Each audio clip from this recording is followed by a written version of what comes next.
كان محمود الرغوي وهو في 50 من العمر قد أمضى أكثر من 20 عاما سائق تاكسي صغير بمدينة فاس. كان رجلا من سكان حي عين قادوس، رجل محترم في الحي، ولم يعرف مساره الحرفي أي مشاكل تذكر. يشهد بذلك خلو سجله لدى شرطة مراقبة سيارات الأجرة من كل شكاية ضده. كثيرا ما كان الرجل وهو أب لطفلين يبدأ العمل بعيد صلاة الصبح، وقد تعود جيرانه من سكان عين قادوس على رؤيته وهو يركن سيارته قرب المسجد يصلي المغرب ثم يتوجه إلى بيته. الذين يعرفونه عن قرب يعلمون أن الرجل حدد لنفسه هدفا أساسا، أن يعمل كل ما يستطيع من أجل توفير الظروف الملائمة لولديه لمتابعة دراستهما. كان يرى أن ذلك خير استثمار يقوم به. من حيث إيقاعها العام لم تكن الأيام تختلف بالنسبة لمحمود الرغوي، ولكن ذلك 13 من يوليوز من العام 11 و2000 كان يوما مختلفا بكل المعايير والمقاييس. مساء ذلك اليوم قرر أن يواصل العمل حتى حدود منتصف الليل. حرارة الصيف في فاس تجعل الحركة تنتقل إلى ساعات المساء والليل. في حدود 10:30 ليلا كان يمر بحي أطلس يقل زبونا، ثم فجأة في مكان الإنارة العمومية به خافتة جدا لوحت له امرأة كانت تحمل في يدها حقيبة. سأل زبونه إن كان لا يمانع في إركاب المرأة، ولما لم يعترض الرجل إذ كان قريبا من وجهته توقف محمود. ركبت المرأة وأدخلت معها إلى المقصورة ما بدا له حقيبة. قالت إنها تريد إلى محطة القطار في دارد بيباغ. بعد نحو 100 متر طلب الزبون من سائق التاكسي أن ينزله، دفع له أجرته، ثم انطلقت السيارة في اتجاه محطة القطار. لاحظ محمود وهو يقترب من المحطة ازدحاما، تقدم ببطء، ثم لما كان بمحاذاة باب المحطة دفعت له المرأة أجرته ونزلت مسرعة ثم ذابت في الزحام. كانت الساعة تقترب من 11 ليلا. فكر محمود في العودة إلى البيت، ولما كان يركن سيارته في الموقف عند الحارس الليلي سمع صراخ طفل يأتي من الكرسي الخلفي للسيارة. نزل وفتح الباب الخلفي. على الأرضية وراء كرسي السائق اكتشف تلك الحقيبة التي لمحها بيد المرأة لما استوقفته في حي أطلس. كان في الحقيبة رضيع. لما نظر إليه قدر أن يكون ولد في يومه ذاك وعلى أبعد تقدير قبل يومين. وقف محمود حائرا، ما الذي سيفعله؟ هل سيتوجه بالرضيع إلى مركز الشرطة؟ إذا فعل فقد يمضي ما بقي من الليل وحتى الصباح بين سين وجيم. هل يحمله إلى دار الأطفال المتخلى عنهم؟ رأى أنه إذا فعل فسيكون عليه أن يدلي بهويته، وسوف لن يختلف الأمر عما إذا حمل الرضيع إلى مركز الشرطة. لم يبقى أمام الرجل سوى حل وحيد، أن يحمله معه إلى البيت، فربما عادت المرأة لتبحث عنه. كان ينوي أن يتدارس مع زوجته إمكانية اتخاذه ولدا. لما وصل إلى البيت عاينت زوجته المولود، ثم بعد أن كشفت عنه تبين لها أنها أنثى.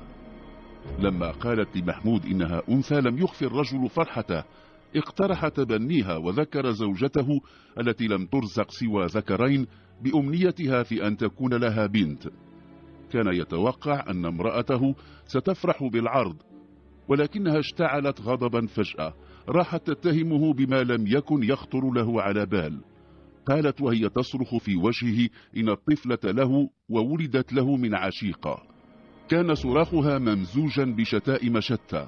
في تلك الليلة لم يذق طعم النوم، ظلت تنتحب وتشتم.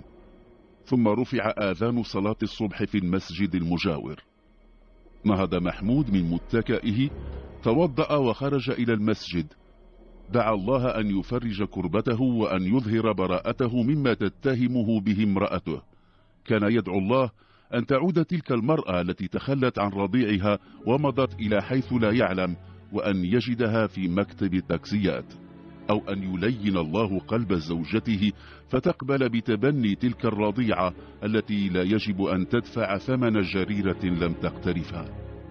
عاد من المسجد بعد صلاة الصبح. كانت زوجته منتصبة في الصالون، وقد عادت تستنطقه استنطاقا عسيرا حول من هي أم الرضيعة، تلك التي خلا قلبها من الرحمة ومن الأمومة، فتركت فلذة كبدها واختفت. بدا لمحمود أن يقترح على زوجته حلا، ظن أنه سيخرسها وسيكف عنه اتهاماتها. اقترح عليها أن يعمد إلى تحليل مخبري لعينة من دمه وعينة من دم الرضيعة حتى يثبت لها أنها ليست له. في الحقيقة فاجأه أن زوجته وافقت، وقالت له أن يمضي على الفور إلى المختبر. لم يكن لديه مجال للتراجع أو التسويف. حمل الرضيعة وجاءت زوجته تتبعه إلى موقف سيارات. ركبت في الكرسي الخلفي حتى تؤكد له أنها ما زالت غاضبة. وضع الرضيعة على الأرضية في المكان المجاور للسائق. بعد دقائق كانوا في طليعة زبناء المختبر. أخذت عينة الدم، ولكنهما أخبر أن نتائج التحليل لن تعرف إلا بعد 3 أيام. كان محمود موقنا تماما أن نتائج التحليلات المخبرية ستثبت براءته، ولذلك وهما في طريق العودة إلى البيت طلب من زوجته أن تكف عن كل حديث في شأن الرضيعة وأن تتولى إطعامها لوجه الله. كان نوعا من وقف إطلاق النار تمكن محمود من إحرازه. يومها قرر أن ينام ما بقي من الصباح وأن لا يعمل إلا بعد صلاة الظهر. لما استيقظ وصلى الظهر ركب سيارته ومضى إلى مكتب التاكسيات للتسجيل. وبينما هو متوجه إلى المكتب لمح امرأة تراقبه، بدت له تشبه تلك التي تركت الرضيعة في سيارته، ولكنه لم يجرؤ على الحديث إليها. ولما أتم إجراءات التسجيل غادر. في اليوم التالي رأى المرأة ذاتها تراقبه بينما كان يركن سيارته أمام مسجد التجمعة. دخل المسجد لصلاة العصر، ولما خرج وبينما كان يهم بامتطاء سيارته اقتربت منه المرأة الشابة. ركبت، ولما تحركت السيارة طلبت منه أن يأخذها إلى حيث توجد مولودتها، تلك التي خلفتها في سيارته قبل يومين. نظر في المرآة، كانت المرأة تبدو محرجة، احمرت وجنتاها وبدأت تدمع مقلتاها. بعد مسافة توقف محمود في ظل شجرة على جانب الطريق. استدار إليها، وبعد لحظات أمعن خلالها إليها النظر قال لها أن تحكي له قصتها. ما حدث لها حدث لشابات كثيرات قبلها، وقد يحدث لأخريات. تعرفت إلى شاب وتعلقت به، وبدا هو أيضا متعلقا بها، ثم في يوم من الأيام استسلمت له. ولما أيقنت أنها حامل رجته أن يعجل بتسوية الوضع وأن يعقد قرانه عليها، ولكنه رفض. كانت الفتاة تخشى الفضيحة. توجهت إلى صفرو حيث آوتها إحدى قريباتها إلى أن وضعت حملها. قالت له إنها وضعت يوما قبل أن تتخلى عن وليدتها في سيارته. كانت تريد أن تغادر بعيدا عن فاس وعن كل الوجوه التي تعرفها. كان محمود يصغي إليها في صمت. كان يعلم أن نتيجة التحليلات المخبرية ستظهر في الغد، ولذلك لم يكن يرغب في تسليم الرضيعة إلى أمها قبل أن يثبت لزوجته أنه بريء. طلب من المرأة الشابة وقد علم أن اسمها فريدة أن تعود إليه بعد 3 أيام. طمأنها بأن الرضيعة في بيته وأنها تحظى بالعناية اللازمة. رفضت فريدة أن تدله على مكان إقامتها، وسلمته رقم هاتفها وتواعد على اللقاء بعد 3 أيام. في الغد توجه محمود إلى مركز التحليلات الطبية. أبلغ بأن الرضيعة ليست من صلبه. كان الصيدلي قد علم بقصته، وحتى يؤكد له أن نتائج التحليلات جازمة قاطعة أضاف له بأنه في كل الأحوال لا يمكن أن ينجب لأنه عقيم.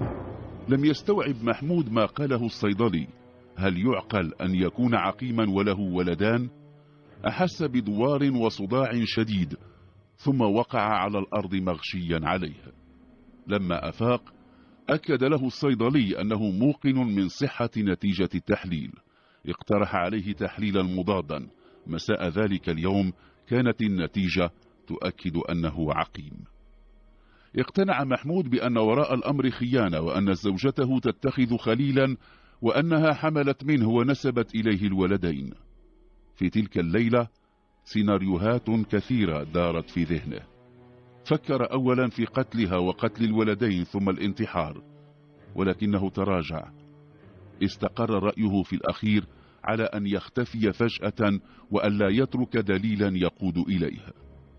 اتصل بفريدة وحدد لها موعدا للقاء في مقهى معروف. لم تكن المرأة التائهة الحائرة تتوقع أن يخطبها ويعرض عليها اتخاذ رضيعتها ابنة له. لم يكن يريد النبش في من يكون عشيق زوجته الخائنة. كان يريد الرحيل.